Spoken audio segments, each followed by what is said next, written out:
এতিয়া ৰিং এটাৰ বাট হৈ গ'ল শদিয়া। যুগজয়ী গীতেৰে লুইতৰ দুই পাৰক জোৰা লগোৱা ডক্টৰ ভূপেন হাজৰিকাৰ নামেৰে এইবাৰ জোৰা লাগিল ঢলা শদিয়া। বাহু ব্ৰহ্মপুত্ৰ মহামিলনৰ তীৰ্থ।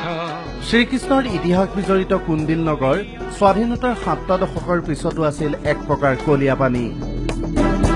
শুকুৰবাৰে প্ৰধানমন্ত্ৰী নৰেন্দ্ৰ মোদীয়ে লুইতৰ ওপৰত মুকলি কৰিলে দেশৰ দীৰ্ঘতম দলংখন।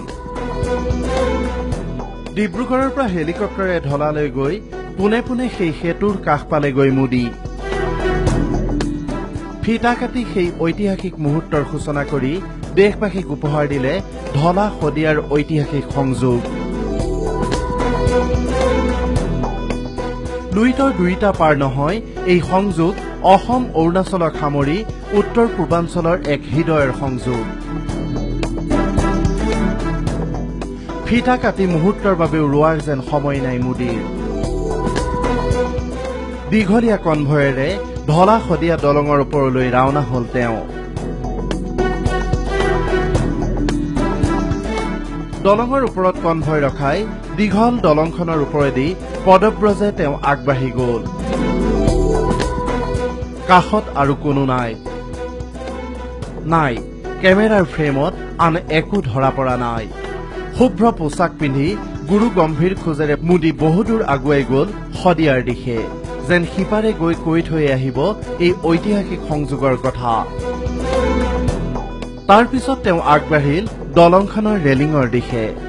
ৰেলিঙত ধৰি সাগৰ সদৃশ সেই মুলুকৰ লুইতলৈ তেওঁ দৃষ্টি প্ৰসাৰিত কৰিলে। সিপাৰে শদিয়াক একাষে লৈ অৰুণাচলৰ শাৰী শাৰী পাহাৰ, তাৰ সিপাৰী ৰঙাচিল। কেমেৰাৰ সন্মুখত পজ দি দূৰ দিগন্তলৈ দৃষ্টি নিক্ষেপ কৰিলে প্ৰধানমন্ত্ৰীয়ে। তাৰ পিছত কেইখোজমান আগুৱাই আহি কাষলৈ মাতিলে মুখ্যমন্ত্ৰী সৰ্বানন্দ সোণোৱালক। লুইতলৈ পুনৰ দৃষ্টি নিক্ষেপ কৰি কিবা এটা সুধিলে।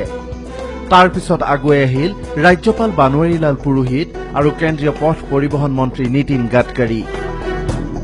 এইবাৰ সেই দলঙত কেমেৰাৰ এটা ফ্ৰেমত 4জন মানুহ। কিছু সময় দলঙৰ ওপৰতে হাঁহি মাতি কেউজনে কথা পাতিলে। তাৰ পিছত পুনৰ মোদী উঠিল তেওঁৰ ৰেঞ্জ ৰোভাৰত। এইবাৰ উভতনি যাত্ৰা। লক্ষ্য নাতিদূৰৈত আয়োজিত উদ্বোধনী অনুষ্ঠানত জনতাক সম্বোধন কৰা। 9 কিলোমিটাৰ দৈৰ্ঘ্যৰ এখন ঐতিহাসিক দলং। শুকুৰবাৰৰ পুৱা খুৰুজ উঠা দেশৰ এই প্ৰান্তত যেন প্ৰগতিৰ এক সূৰ্যোদয়ৰ মুহূৰ্ত। Bureau report DY365।